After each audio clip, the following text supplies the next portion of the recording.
I'm telling you, you know when The Holy Spirit came up. No, I'm not actually lying. Like a whirlwind. Glory. You are the one who reigns from above. Because of you, the victory's won. Hi everyone, welcome back to my channel. My name is Naya. If it's your first time here, and this is my sister. Yeah, she has not been on this channel for like the past 2 years. Literally. Yeah, it was when we did that Smash or Facts video, something like that. Yeah, so welcome back.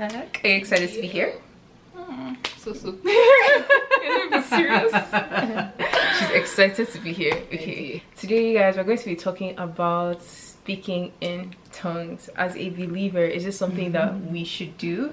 Is this a common practice as Christians? And yeah, just also sharing with you guys like our own experience with that, how we started speaking in tongues, why we speak in tongues, why it's important for Christians to speak in tongues. Because I know for me, when I was growing in my own faith, I was always like, is this something I should do?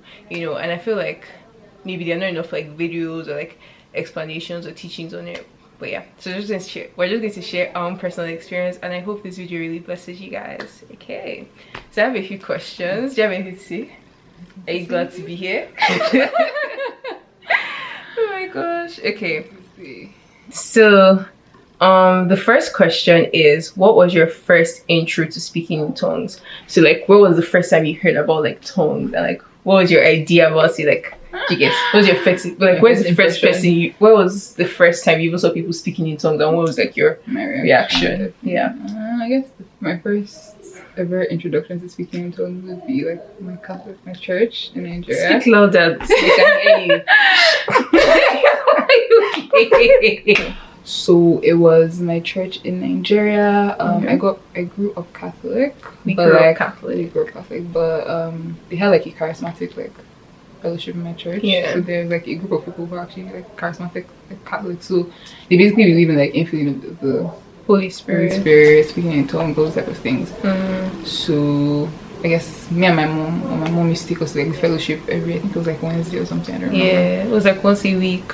Yeah. And when they see it's time to pray, everybody's speaking in tongues. So I guess that was my first intro. But like, I don't know that I had any thoughts, because I was in primary school.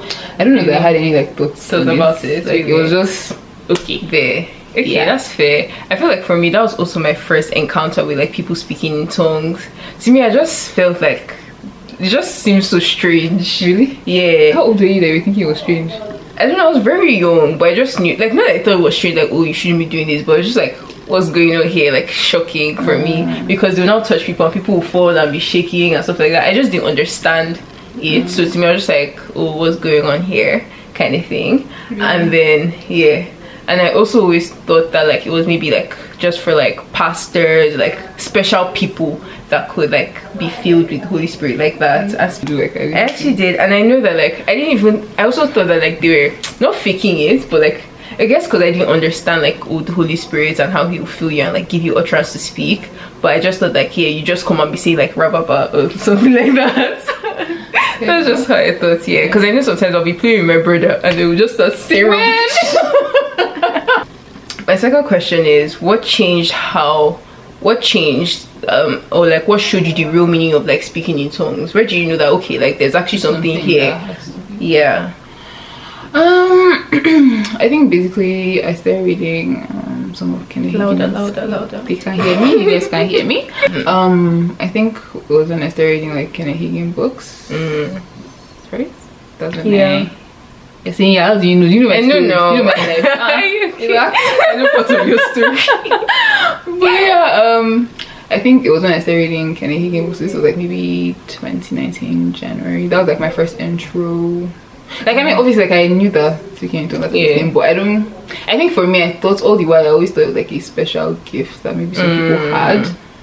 But then so you thought it wasn't for everybody, like only specific people can speak in tongues. I just thought like it was a gift. Okay. Just like anyway. Yeah. But yeah, so when I started reading his book, he really debunked a lot of things. So a lot of like beliefs, like, and there's a specific book, I think, is it Tongues in the Upper Room or something like that? Yeah, it was, and even like just some videos. So he really debunked a lot of like myths or just like fuzziness surrounding speaking in tongues. Yeah. I think for me too, that was one of the things that changed my mindset on speaking in tongues. Reading that Kenneth Hagin book, The Tongues in the Upper Room, or Tongues Beyond the Upper Room, I can't remember the name, but yeah, it really just explained that truly, like, this is a gift that God has given to every, like, wants to give to every believer, right? Like the word says in the last days, I'll pour out my spirit upon all flesh. So like nobody should be left out, and nobody can be left out, right? So, like, God is actually going to give this gift to everybody. Like if we truly desire it, if we truly desire a relationship with God, and as we seek Him with all our hearts, like He's going to pour out His spirit upon us. Oh, I'm talking fast. Oh, sorry. Yeah, so God is going to pour out His spirit upon us when we truly desire like this gift, right? Okay, so for you, like, that really showed you what like speaking in tongues is, because there's this chapter in Acts chapter 2 where it talks about like where they were all gathered in the upper room, and like the gift of the Holy Spirit came upon all of them, right? And I think that's one of the things that Kenneth Hagin even points out in that book, that like this gift is to everybody, right? So I don't think we should feel like, oh, it's only for certain people, like maybe pastors, ministers, or all these people that maybe have a closer relationship with God or whatever. But like obviously it does come from like intimacy with God. It comes from seeking God. It comes from, you know, dwelling in His secret place and just like spending time with Him, and then we'll be filled with like this gift of the Holy Spirit. Okay, so my next question is, how did you start speaking in tongues? Like, did you just start, like, where were you? What time of the day? What time of the day? You know? I remember specifically. It was in the evening of June something. Actually, it was actually in June, but I don't know. It was in the morning, maybe. It was in June, like, 2019, I think. So, again, I had been poring over, like, Kenneth Hagin books, like, just reading back to back. So, I started reading this book, like, The Tongues Beyond the Upper Room, I think.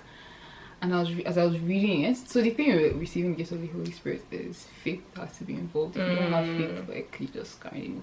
So as I was reading it, I feel like I said, he debunked a lot of like misconceptions about reading. There's some things that prevent people from receiving the gift of the infilling of the Holy Ghost, like just maybe thought patterns, understanding. Like, for example, if you already feel like is a gift for specific people, that's like a hindrance, right? So just things like that. So I'd been reading the book.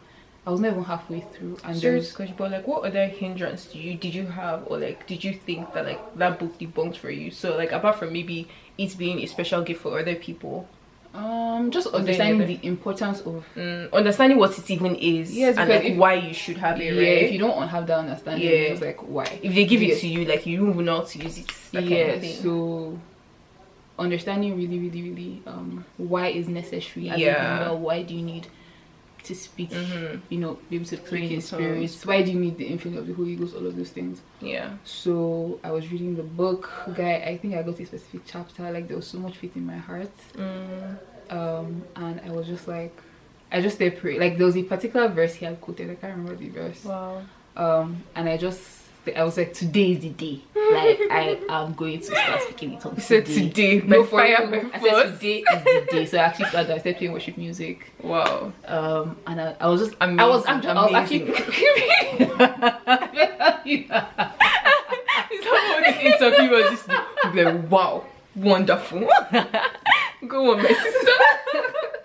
So yeah, like I just sat down and I was like, today is the day, Holy Ghost. Devil is in trouble. You know, so I sat down. I was now I played worship music and I was just praying like normally, like in English, and I just held on to that verse. I think, what verse was that? I wish I knew the verse now. It was something about how the Holy Ghost is how God has given us the gift of the Holy. I can't remember that verse, but anyway, I just held on to that verse. I'll put it. Held on to that verse and I was just like like singing those songs, and obviously different thoughts were coming to my mind. You're not going to speak in tongues. What do you mean? All those thoughts were coming. I said, did they lie?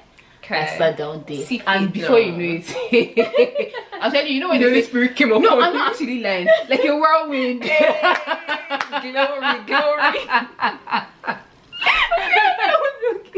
Wow. Like, you know, it's all of a mighty rushing wind. I'm not even like out of your belly. Guy, rivers of living water. I'm not even joking. Like instantly, I felt like it was just so. It was so weird. I feel like that's one of like my most precious. Like God, it was crazy. That's wonderful. But yeah, like just instantly, like I'm telling you, like it was like the sound of wind and boom, like out of nowhere. I just Tears were just pouring out. I was like, glory, hallelujah. So yeah, I think that's so nice. I've never even heard this story, you guys. Were hearing it for the first time. I didn't tell you. Like, you did tell me. I mean, I knew when you started speaking, but like you didn't tell me like the so but you did share that book with me, which also helped me to start. So how was? I think I know the day you started actually. Yeah. I think your friend in the night, no? Or yeah, it was in the night. You're listening to one song. Oh, I remember like a Justin Aker song. I don't know. Open Up. Yes, I think that's. Oh, no, there's another song. I can't remember. I think I remember it was in the night. You're now playing the song. Yeah. And then I think it's like singing songs like yeah. So let me share you guys what happened. So this day, I was in my 3rd year of uni. I was taking this course. But it's called. I was at home, yeah, because it was COVID now, so I had come back home. I was taking this course, Capital Markets, and this course was the weapon fashioned against me. So I was trying to understand this concept, and it was just so hard. So I was studying at night, and then I just said, you know what, I need to pray because my brain needs to open up to receive this. And so I started playing music, and there's this Disney music, Open Up, and just other like songs, very like songs like that, sure. And then I was praying. I wasn't even praying for the infilling of the Holy Spirit or anything. But prior to this, I had read that Kenneth Hagin book, and I was still reading it and trying to be filled with like this gift. So like there are times where I'll be praying for it, like maybe during the week or something, praying like, oh God, fill me now, God, fill me with this gift of the Spirit. So anyways, at this moment, I was praying for my Capital Markets exam. I'm like, God, please help me to understand. And I was just really praying. And then all of a sudden, I literally just started speaking in tongues. And I said, hold up, wait. I was like, oh my gosh. Like, I said, like, literally, like, the Holy Spirit actually comes up. Because I wasn't even thinking about what I'm going to say. But all of a sudden, these words started coming out of my mouth. And I was like, thank God, finally. And this was almost like a year. Like, maybe I started reading that book and just throughout that year praying for this gift. And it was like a year after that this now happened. I'm just like, God, glory. This was 2020, yeah. And like a few weeks after, we got baptized on the same day. But yeah, it was such an amazing experience. Yeah, so that was how like we started speaking in tongues. What would you advise like people waiting? Actually, before we say that, like, why do you think it's important as a Christian to speak in tongues? Number one, like in your prayer life, like speaking in tongues is very key to praying, because sometimes, like even the Bible says, like we don't know what to pray for. Sometimes you even run out of words when you're praying, but the Spirit knows. The Spirit searches the heart of God. Like you're just praying in the spiritual, like it gives you what to pray about, even though you don't understand it, right? But you're praying as you ought to pray, like what you ought to pray, like that's what your spirit knows. Do you get? Does that make sense? Right? There's this verse, Romans 8:26. It says, likewise, the Spirit helps us in our weakness, for we do not know what to pray for as we ought. But the Spirit himself intercedes for us with groanings too deep for words. So like those inner groanings and things that like you can't even see with the physical eye, because we do have a spirit man inside of us, right? And that spirit knows, like it knows everything. It knows the heart of God. It knows the plans and the purposes and everything that like happens in this world, right? So that actually helps us to pray what we should not actually be praying. Pray what we need to be praying. Because sometimes when we pray in our own mind, we're just praying for like things maybe we can physically see or based on our own understanding and perception. But that spirit that prays, that inner groanings goes beyond that, goes beyond what we can see, goes beyond what we think, to actually help us intercede. And then I was reading a verse in Jude 1:20, which says, but you, beloved, building yourself up in your most holy faith and praying in the Holy Spirit.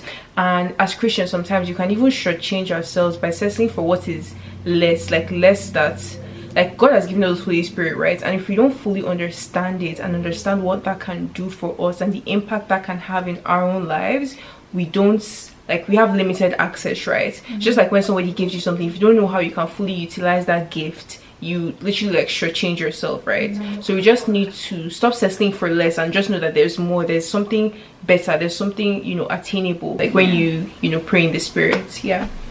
I guess for me it was that verse that talks about, if any man, sorry, I'm paraphrasing, but like anybody who prays in the Spirit edifies himself. Yeah. And what does edification mean? It means like building yourself up There's something really about like praying the Holy Ghost that like helps build you up. You pray more passionately, more. And but like just even generally, like you just feel after you're done praying in the Holy Ghost, honestly, you just feel like more empowered to like take on your day. You feel more refreshed. There's a refreshing that comes with it. So I definitely think that is for me like one of my biggest things with praying in the Spirit. Especially like you're also talking about like when you're depressed, when you're bored, when you just feel like there's a wave of sadness, just pray in the Spirit. Because a lot of times too, like we feel like maybe you might just wake up at night or something happens and you feel like you're supposed to pray, but you don't even know what you're supposed to pray for, right? But it's the Spirit that will give you utterance, that will just help you pray. And maybe a few days later you'll be like, okay, maybe this is what's even happened that day that I woke up, that this is why, like this is what I needed to pray for, right? So sometimes you just need that the Spirit that knows all, that can see beyond the physical things that we can see with our eyes, right? And that'll just help us like pray like that. Because sometimes, but there are deeper things in this world that we actually need to be praying for. And yes, I just feel like the Holy Spirit just helps us to do that. So that is so important, you guys. The Lord has made provision for us in the Holy Ghost. That's part of, I mean, if you look at how did the Lord describe the Holy Ghost? He said, I'll send you another when comforter. He was leaving. And you're saying that you're sad. There's ever-present comfort for you, ever-present help. Jonathan. So there's just so many things there. If you look at all those things that they did, all those way they described the Holy Ghost, those are things those are part of His ministry. Things that we can hold on to. So just take advantage of it. Don't shortchange yourself. Don't shoot yourself in the foot. The Lord Jesus paid a hefty price for the Holy Ghost. Let's not. We have to utilize it. So I just really hope that you guys have been blessed by this video. You're able to learn the importance of praying in the Spirit, and if you're even just waiting for the infilling of the Holy Spirit, I just want to encourage you, like, don't stop seeking, don't stop asking, and don't stop praying about it, and just continue to show up consistently in the place of prayer. And I strongly believe that God is going to like fill you with that gift, right? Just also prepare yourself, like, are you ready to receive this? Like, if God gives, like, are you ready to receive it? How like, what is your lifestyle, like, how are you living? Just continue to do what God has called you to do. Continue to walk in obedience to Christ, and I believe that He would fill you with the Holy Spirit. Okay, thank you guys so much for watching. I really hope you enjoyed this video. Stay tuned for more videos from me, and maybe Chaz, maybe not. But yeah, thank you guys so much, and I'll see you guys in my next video. Bye.